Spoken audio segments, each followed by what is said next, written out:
Hey everybody, what's going on? This is Deb Campbell coming to you again. Very, very special guest, awesomely talented, anointed brother right here. Listen, if y'all don't know him, I know y'all do. Y'all have heard his voice around the world and back again. My brother, my friend, somebody who I admire. I think he got more hats than what I do. Yeah. Brother Khristian Dentley. Khristian, just say what's up to everybody. What's up, everybody? What's up, Dad, man? Thank you for having me on, bro. It's a privilege to be kicking it with you for this time, bro. Love Hey it. man, listen, I appreciate you just taking time out of the schedule, with all that singing that you be doing. For y'all that don't know, he is one of the singers in the amazing group Take Six, and he is the baritone. Yes, So sir. he'll explain that vocal range. But for everybody coming on, listen, I need y'all to tag 10 people. I need you to share it with 10 people. And I need you to text 10 people. Let them know. Come on in, because look, he's going to give a wealth of information, knowledge, and trust me, I've heard clips of him, and in 10 seconds, what he can drop, it'll hit your spirit heavy. I'm telling you, man. Khristian, listen. Tell the people your beginning when it comes to music. Oh man, music is there. There are three areas in my life that I can always bank on and know that God has really blessed my family, and that's in music, Mm, in media, and in ministry. wow. So music being, mom's side and dad's side, musicians, singers, um, uh, just both sides. You can just That's just how it happens with our family. That's one of the gifts that God has given us. Um, Ministry, same thing, both sides. My great grandparents on my father's side, my grandparents on my dad's side, my mom, my dad. I mean, pastors and ministers and my uncles, and it just so that's ministry. And the media, just as far as film and videography and just those kinds of things. Again, both sides of the family. So those three areas: music, ministry, and media. And so, growing up as a pastor's kid, my parents loved music, just period. So there was always, there was a great mix, like from everything from Earth, Wind, and Fire to Barbara Streisand to Barry Manilow, Yeah. just so it was a really, really good mix of music, and we always had an affinity just for good music. It wasn't all church music. I remember this one Yeah. time I did borrow a friend. I was in elementary school, and I borrowed a friend of mine's Michael Jackson Thriller album. And so I had a little tape player, so I was on the balcony at the house on the deck at the house, and I was Mhm. playing it super loud, and got in trouble for it. But it was more so for borrowing something from somebody at school. It wasn't the music. It wasn't a big deal. But so music has always been a very real part of who I am and my purpose. Yeah. I started playing keys at 7 at my parents' church, um, writing at probably 14, producing literally 2000. The year 2000 was my first time actually getting paid for production. Um, at what 17 years old, and Wow. literally professionally, I've been producing music for 20 years this year. So it's always been a part of connecting with Take Six. It just took it to another level. So yeah. Wow. And the thing is, that's amazing. And as we see with so many people, the church connection Oh births yeah. a whole lot that, as a PK myself, granddaddy was a bishop, in Church of God in Christ or whatever. It was just things that was automatic to us Right. that later on in life we realized, wow, this is, an intricate tool for what we do. So, I mean, that's amazing. Um, you talked about production, you talked about songwriting. Uh-huh. Who were some of your inspirations? Oh man, that's easy. Stevie Wonder, Michael Yes. Jackson. There was actually this album that Philip Bailey did called Triumph back in the day. It was a gospel record from Philip Bailey did, and just, I mean, just even to this day, if I hear those songs, All Soldiers, dude, The Love of God, Bring It to Jesus, just listening to songs like that. Stevie Wonder, like I said, huge inspiration from a songwriting perspective. Barry Manilow, the Could It Be Magic? Come into my own. Just being able to hear with a different ear that, you know, kids my age at the time weren't really listening to. They weren't listening to, you know, fantasy. They weren't listening to Birdland by, you know, the Menard Ferguson record. And, you know, so those were some of my inspirations, songwriting. But then you look at Commission, the Winans, Yes. Bebe and CC Winans. In fact, I was talking to Bebe the other day and just actually, you know, telling him, bro, dude, just so you know, again, I know I've said it 100 times, but dude, you are literally one of my absolute favorite songwriters in the history of songwriting. Tommy Sims. When I heard Tommy Sims, Peace and Love record in the year 2000, that record changed my life. It changed my songwriting, just went to a deeper level. There are a lot of people who they can go back and they can talk about when they heard certain records that changed their writing. Yes. That was the one for me. And now to be friends with Tommy and you know, these dudes that just, dude, it was a very, very eclectic group of songwriters and producers and singers that helped sharpen my gift to where it is now. But yeah, definitely those guys. I think one of the biggest, of course, like I said, Bebe Winans is just his ability to articulate taboo subjects in music. Yes.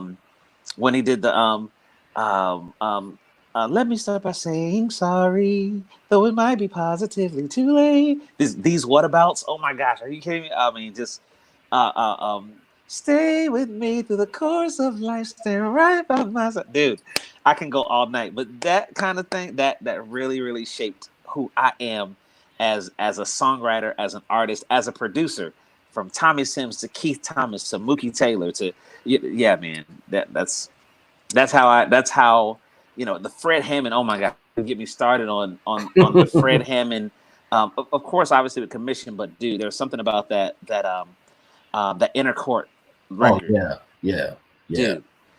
When Fred connected with Noel Hall in his writing in a way that just, dude, where he just unleashed this whole different sound. Yeah. Dude, it changed me. It changed me. Even like the CC Winans Alone in His record, Alone in His Presence record. Just yeah. That's who I cut my teeth on, and that's why I am who I am.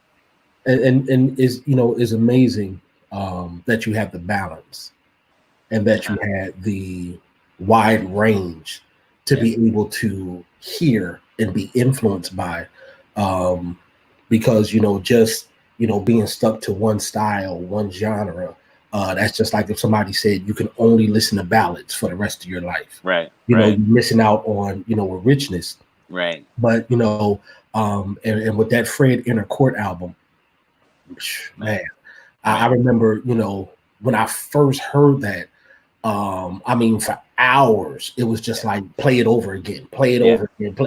It was just like, wait a minute, what did he do?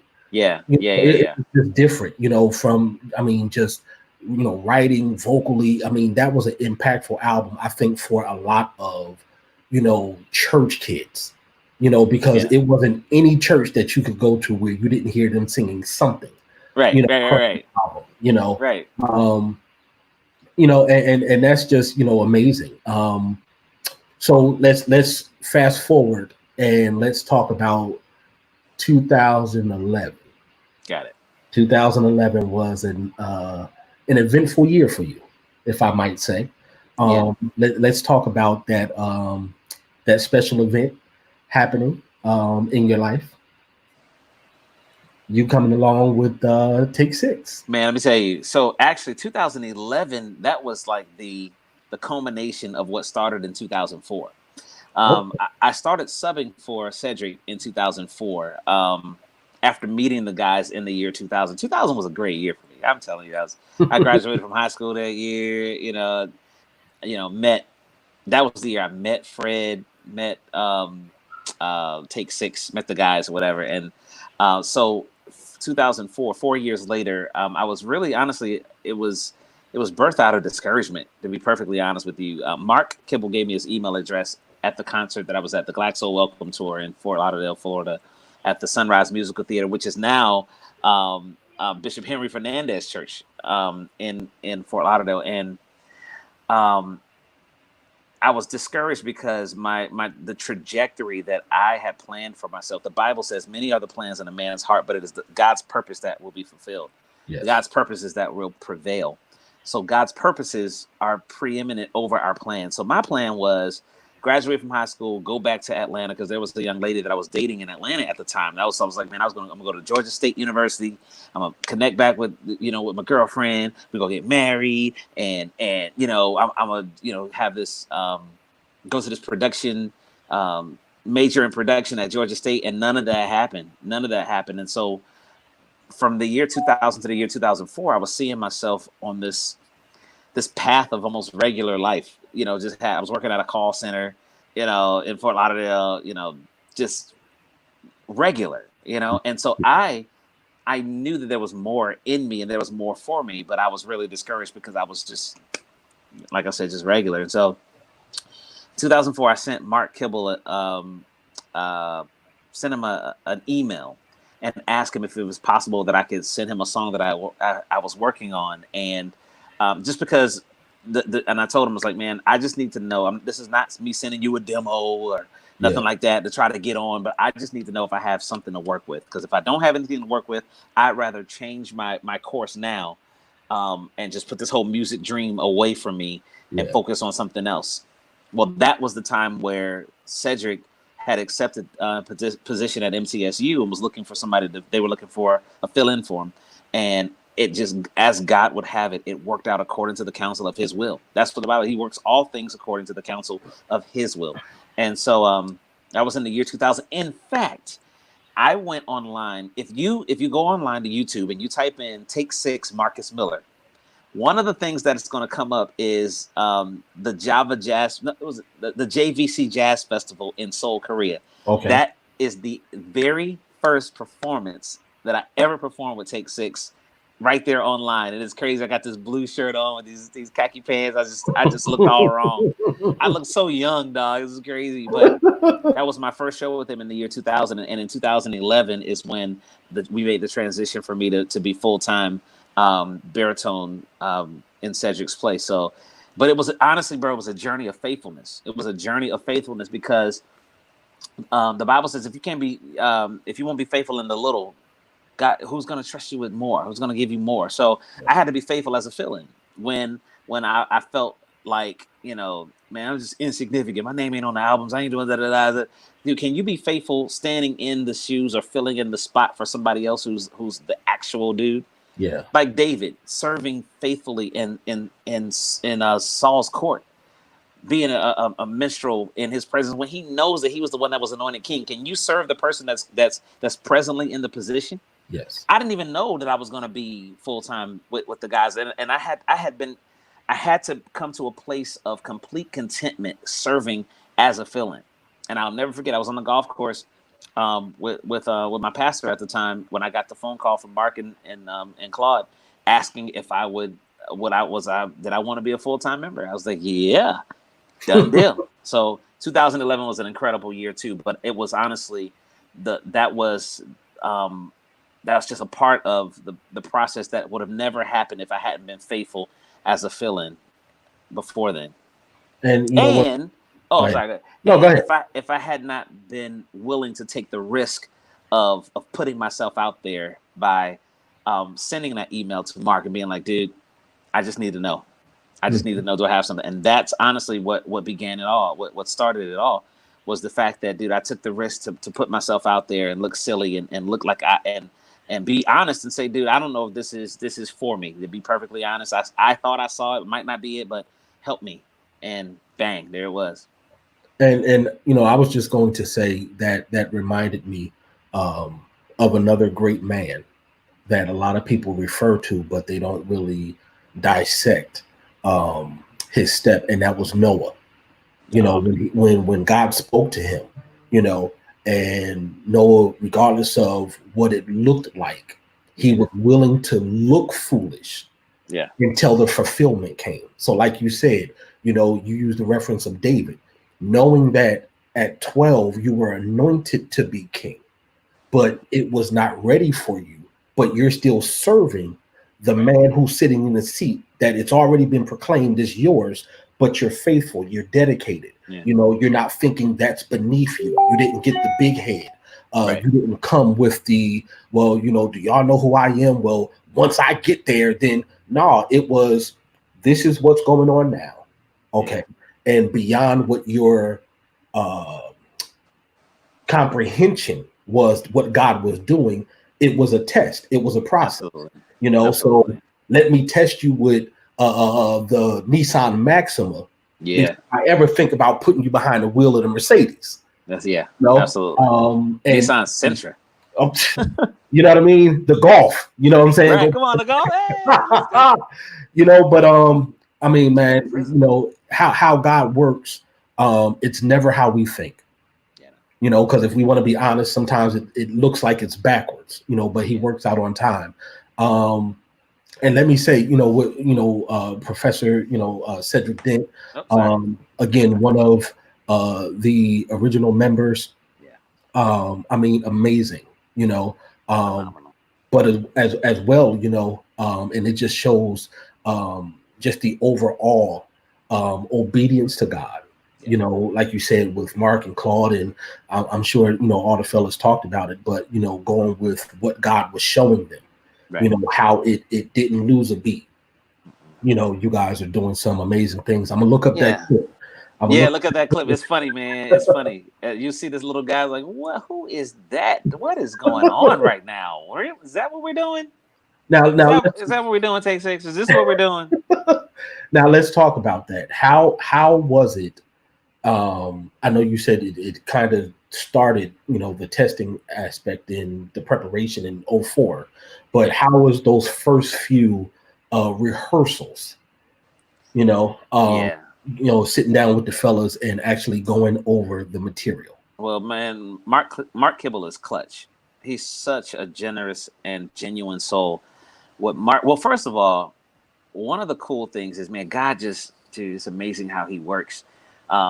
Because I got a package on my birthday is August 18th. So on August 9th, maybe 19th or 20th or something like that, I got a package in the mail, and it was from Cedric, and basically it said, welcome to the family. And it had 2 CDs on it, and there were breakouts for me. So for me to start learning the music in advance. But here's the thing, the date on the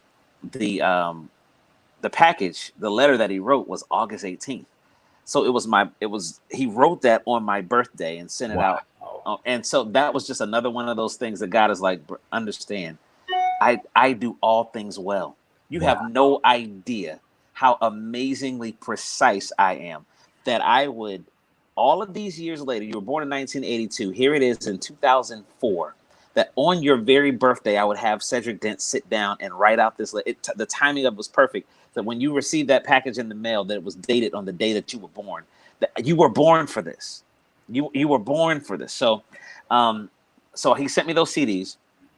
I learned as much of the songs as I could, and then Mark Kibble flew me to Nashville to be with him for like 2 weeks, and so we drilled music. Like we drilled the songs with just me and him for a while. And then the guys, we all came together to prepare me for the show in Korea, in Seoul. So yeah, it was amazing. It was honestly, it was nerve-wracking, but it was surprisingly familiar. Yeah. And I say that meaning it's like you're walking into this space and you belong here. Like it's not foreign. It's new, but it's not foreign. Yes. And so I was flowing in it, bro. And that's just that God designed this thing for me. And it's like a tailor-made suit. When I put it on, somebody else can wear it. It could be nice. But when I put it on, oh my gosh, it was made for you. So it just works out that way. And I mean that, and I asked that because, we a little while ago, we talked about other male groups and all of them great. with what they do. But I think it's safe to say nobody does what Take Six does. So to actually prepare for one concert, to do a set, and you literally have not just y'all are singing notes, the sound effects, the inflections, all of that you all are doing, and there is a consistent flow. Yeah. There's a consistent, and it's like, that's why I wanted to ask, because, just to get people in the mindset, this is a different level than just, church choir, praise team, where they're doing 3-part, maybe 4. Right. Maybe What's 4. interesting is that it took all of that to prepare me for this, though. Absolutely. It took all this. And so sometimes people kind of, they don't think that it's significant going to choir rehearsal. And, I ain't got to be praise team. This ain't what I really want to do. Is sing with such and such or but not knowing that it's just like the paint the fence on Karate Kid, for those of you who understand the reference. It's was it wax the car, wax on, wax off. So you think that it's an insignificant task, but it's the very thing that's preparing you for where you need to be. So the choir rehearsals, the chorus in school, all of that stuff prepared me to be able to land and lock into my part. And not just that, but me doing my own arrangements and branching out and singing these parts myself before I even met the guys, 4, 5, 6-part harmony, because everybody really who was in music looked up to Take Six. So you try to do that stuff, and so I still got tons of that material that I was working on when I was living in Fort Lauderdale, and writing and singing. I was flat as the floor on some stuff, sharper than a pencil on other stuff.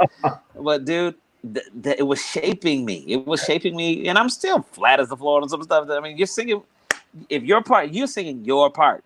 Yes. You're singing your part, and if you don't sing it, it ain't there. If you sing it wrong, it's wrong. So, those again, these are the things that prepare. So don't take any of it for granted. Don't take any of it for granted. Don't take, the serving at your ministry for granted. Don't take serving on the praise team. Show up and know what you're doing. Don't come to rehearsal to practice. You practice at home so you can rehearse at rehearsal. So different things like that. Sing the right note on purpose instead of the wrong note by accident. Those are the kinds of things that I had to learn to sharpen those skills before Take Six ever came along. So that when it came, I would not squander the favor that God gave me in the group. So that's my story. I'm sticking with it. And you know what? In a nutshell, is the thing of, if you're already ready, then you don't have to get ready when opportunity comes. Right. And like you said, all of that was the preparation. All of that was building the work ethic. All of that was getting the mind right, so that when God does bless you with an opportunity, you can take it and run with it. So let's talk about this. I know I asked this question before we went live, but I want to ask this question because anybody that has followed Take Six on social media or anything, you guys always seem to have a laugh, a joke. Just laughter. Sense of humors. I want to know from you, who has the biggest sense of humor out of all of you? Man, you asked me that question before, and I was just going through my brain, and I'm sticking with my answer that I've always believed in my heart. Alvin Vinicius is one of the funniest guys that I know. He is one of the, and I don't know if it has anything to do with his voice but when his comedic timing is impeccable. It was a close 1 and 2 between him and Joel Kibble, because Joey Kibble, oh my gosh, Joey is, he's a clown's clown, and when he gets going, it's over. Wow. And will have you and can just pull 1,000 different scenarios out of one joke. It's great. Wow. It's amazing to see in person. But something about Vinny, man, something about my dude. Literally, there are certain things that I can just refer back to in my mind and crack up, because he's hilarious. He's hilarious. I love it. But all of us, definitely, we are in stitches all the time. We're in stitches all the time, and that makes it good because there are times where we have to get extremely serious. And dude, we're talking about an organization with six people, six Yeah. alpha males, and Yeah. so we had to. God made sure that we had to have that as a part of who we are as well, so that it can temper the seriousness that is necessity Yeah. for what we do. Yeah.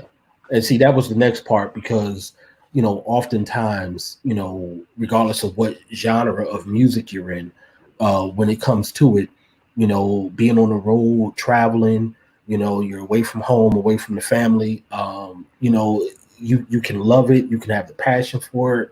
But there's times where everybody have their moments, and whether it's an all male group, whether it's co-ed, whether it's all female, there's times where a person's just having their moment. But the beauty of it is, again, the chemistry, the brotherhood, Christ being the center, and like I told you, and I'll say, publicly for everybody, you all make serving in ministry, that much more motivational and inspirational to us who follow you guys and everything. Let's talk about the nickname. The Dentley boy, Dentley Dentley, boy. Dentley boy. Where did that Yes, nickname sir. come That actually came from well, two places actually, and it's two totally unrelated places. One, well, technically, yeah, well, it actually did come from one place. When my brother and I moved from Atlanta, Georgia, to Fort Lauderdale, Florida, I think it was like February of 2000. No, actually 1999. And we were referred to as the Georgia boys because we were these two kids that came from Georgia. My mom had got us in, really, she got us into this magnet school named Dillard Center for the Performing Arts, which is where I graduated from high school.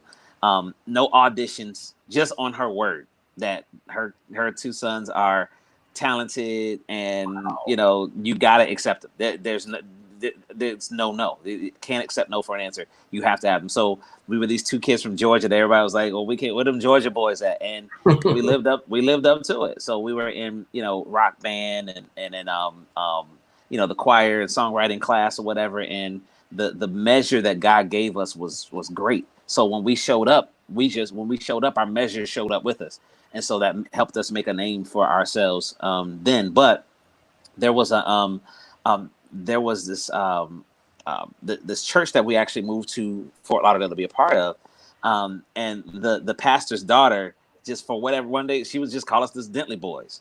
Dentley, she was referring to my brother and I as Dentley boys, so Georgia boys, Dentley boys, whatever. And so, and my playful nature, and my ability to find humor and lightheartedness in everything that I do, it just stuck. It just made sense, Dentley boy, So, and now it's just, I use it in my production. I use it in my writing. I use Dentley boy. That's just who I am, and it fits me because regardless of how what stage or platform God affords me, I still take it like wow, like almost like you would when you were 10 years old and you went to the Georgia Aquarium for the first time, and you're like, wow, it's amazing to me. So I still maintain that level of youthful humility, I guess, and vigor in everything that I do. So that's where it came from. Yeah. Wow, amazing. We talked about influences.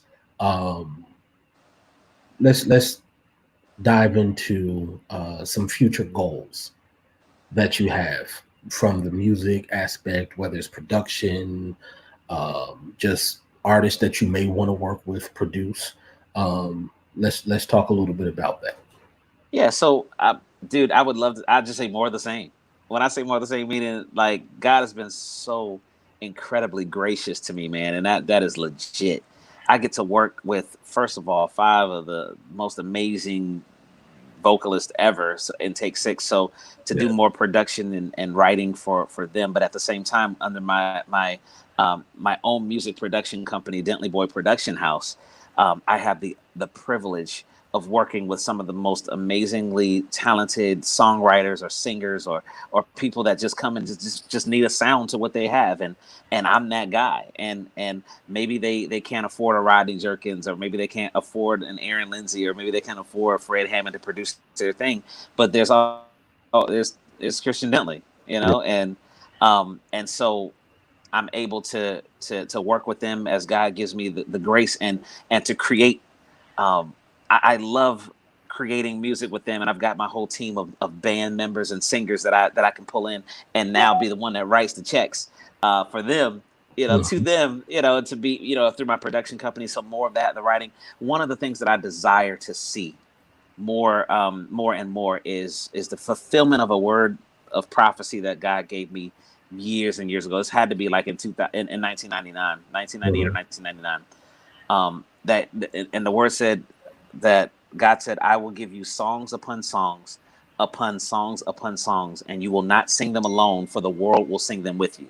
That was the word of God that the man. In fact, right here, I'm in Columbia, South Carolina right now, and we were in Columbia when though I live in Orlando, we were in Columbia when that word came, and it was years ago. God used a man here in Columbia to prophesy that to me, and I want to see that, because God has given me the ability to write. You know, just like I said, I talked about some of my songwriting influences or whatever. So now I am a writer in my own right, but I don't want to sing these songs alone. I want to see the fulfillment of the word that God gave me, that He will give me songs upon songs upon songs upon songs, and we got that part down already. Yeah. But the next part, and you will not sing them alone, for the world will sing them with you, which tells me that God has His plan for me is to take my gift, my ability to write songs, and put me in a position where my songs are being sung all over the world, not just by me, but from artists to movies to television shows, that the world will hear and sing my songs with me. That's what I want to see. I want to see the fulfillment of the word that God promised me. Man, listen, that right there is the best type of word to have, when God literally tells you what it is that you're doing. That's not even the wow factor. The wow factor is what's to come. You know what I mean? Hey, man, you know, I'm not gonna hold you. I know you're busy with everything that you're doing, but just wanted to once again say thank you, you know, for just kicking it with me a little bit, us chopping it up. Whenever we do meet up, once everything dies down, lunch, dinner on me. Let's go. We can go ahead. I'll tell you how to it. You know what I mean? But definitely, man, continued blessings and favor on your life. You know, the family as well. You know, just stay safe during this time, and you know, just continue to walk in that that God has for your life, man. And any way I can you know, support, or you know, just be of an encouragement, man. I'm just a phone call or email away, man. Man, thank you, brother. I really appreciate that. I really do. It means a lot. Thank you for having me, Deb. I appreciate being here and letting me be a part of your small part of your platform, brother. Hey, man, listen, I appreciate it. You know, I'm gonna go break down some of these vocal parts myself, so I can, you know, go over. I know I'm light skinned, you know, but if you need me to go ahead and do something, I got the Yeti. Do it. You know, so you know, I'll let you know. You know, I got my triangle too. Oh, hey. I got two of them at the crib, dude. That's I got 2 triangles, a tambourine, and a shaker at the crib. That's how we roll every day. Bro, listen, that right there will get you paid all the time. You lock that triangle down. Lock it down. Lock it down. Make it sound like no other. But again, everybody listen. Khristian Dentley, Take 6. Listen to what they're doing. They're doing some amazing stuff. The Spread Love Challenge that they're doing, check them out. Go on social media, listen to it. I'm telling you, amazing. Keep these brothers in your prayer. Definitely continue to pray for them, uphold them. Hey, Khristian, man, be safe, you and the family, once again. And we'll talk soon, my brother. Thank you, man. I appreciate it. Much love to you, bro. You too, man. Bye. All right.